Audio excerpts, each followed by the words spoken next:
Hello, boys and girls. This is Clay, Major Disappointment Models. And as you can see, I'm spending some time trying to binge watch a bunch of YouTube videos. This one is Classic Plastic, and he's building his Anubis. It's a pretty expensive kit. I was trying to find one, Chris. But I like what he's doing with it and where he's going with it, and it looks pretty neat. So I've been really busy over the last few months. Some of you all know I got injured on my job, so I kind of said I'm going to retire. And so I hung it up.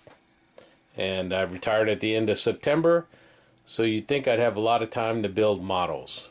Au contraire, my frere. That's not what's happening. I actually retired at the end of September. Still hurting. Had a hard time using my left arm.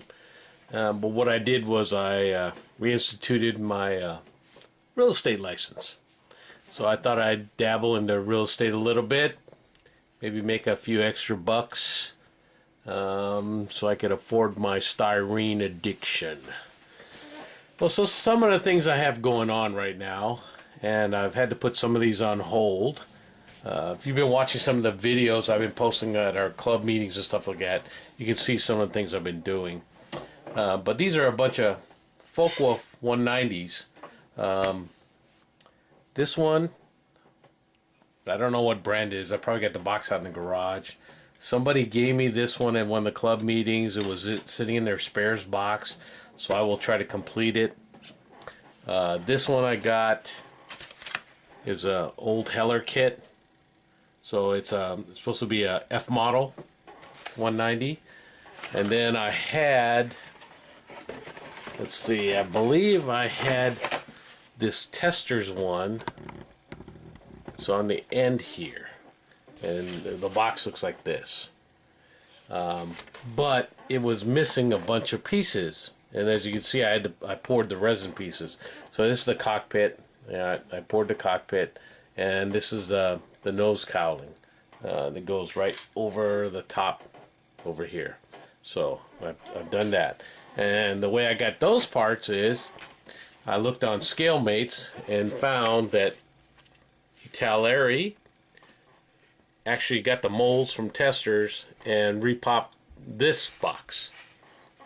And so I took the top cowling and the cockpit and made the molds out of that Oyu Moru, that clay, molding clay or whatever they call it.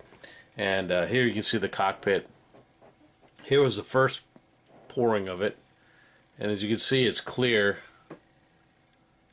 So it was really hard to figure out where the resin ended and where the mold started and everything. So I started adding green dye to it.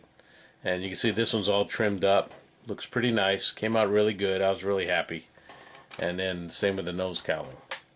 So now I got all these. The weather is just way too cold this winter. One day it'll be 60 degrees. The next day is 20 degrees out here in Washington. And today, outside, you can see it's a beautiful day in the neighborhood. It's sunny, windy as hell, so it's like 25 degrees or something. So even though it looks great outside, it is freezing. So right now, things are on hold because it's too cold to paint.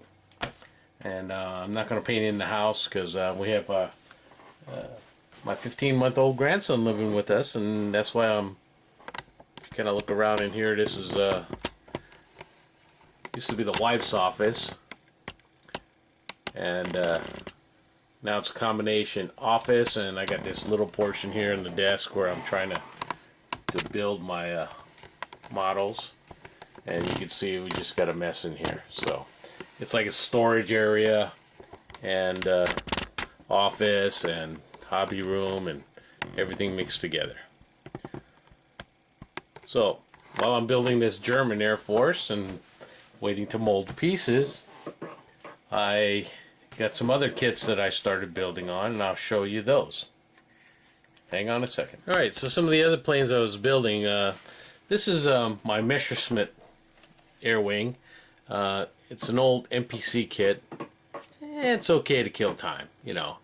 I actually got this for like $2.50 from one of the guys in the club, and it was a nice kit. And started building it, and then he had like, I don't know when he bought them, but he had like 5 or 6 of these kits. A couple of them were sealed. Then he had this one that was open, and there was 3 fuselages in there, but there's only like enough parts to make 2 1/4 kits, just about.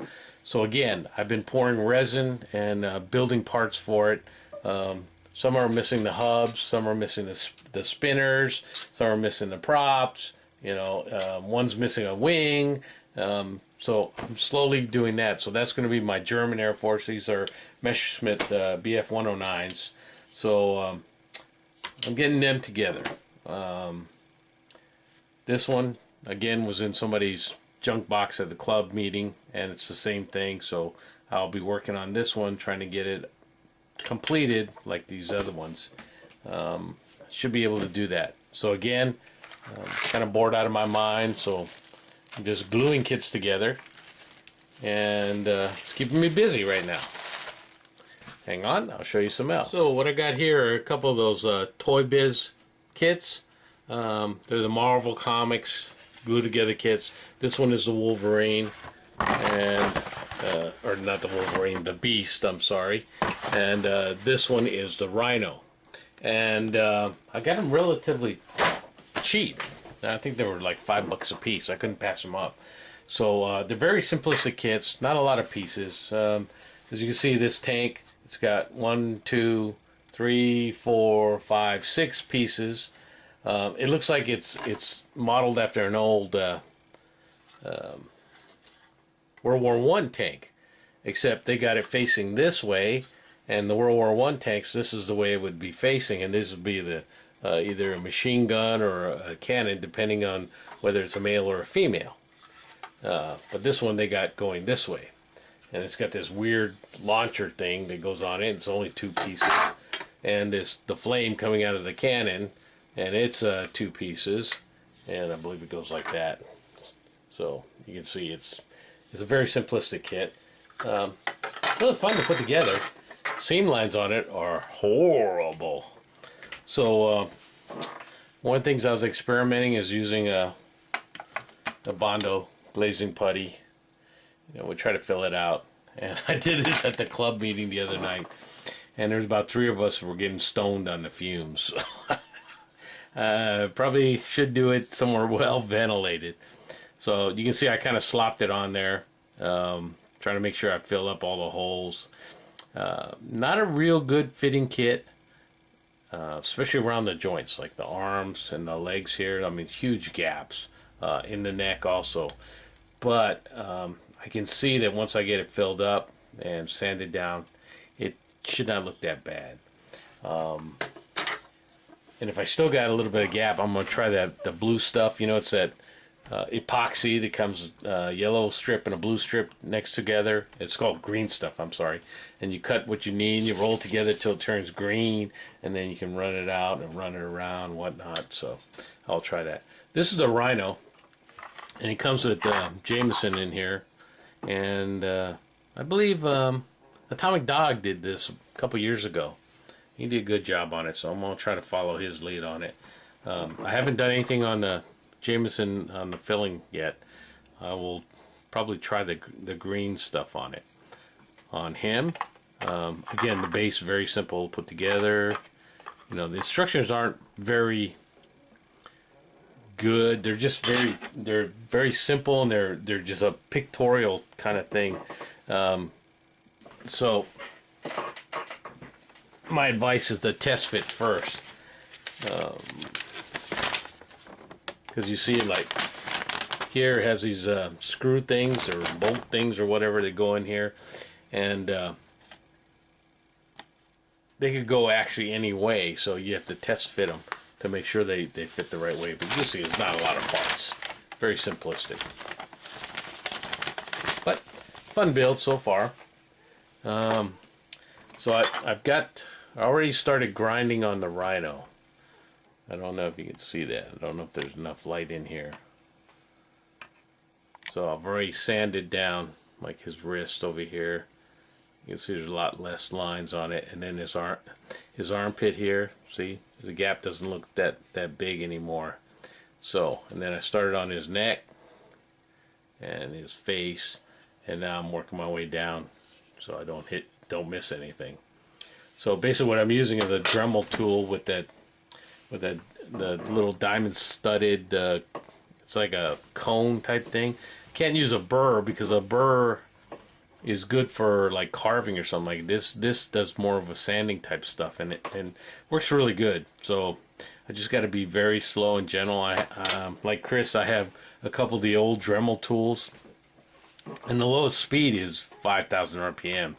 So if you're not careful, you can eat right through this plastic real quick. So that's another one I've gotten started and I'm working on.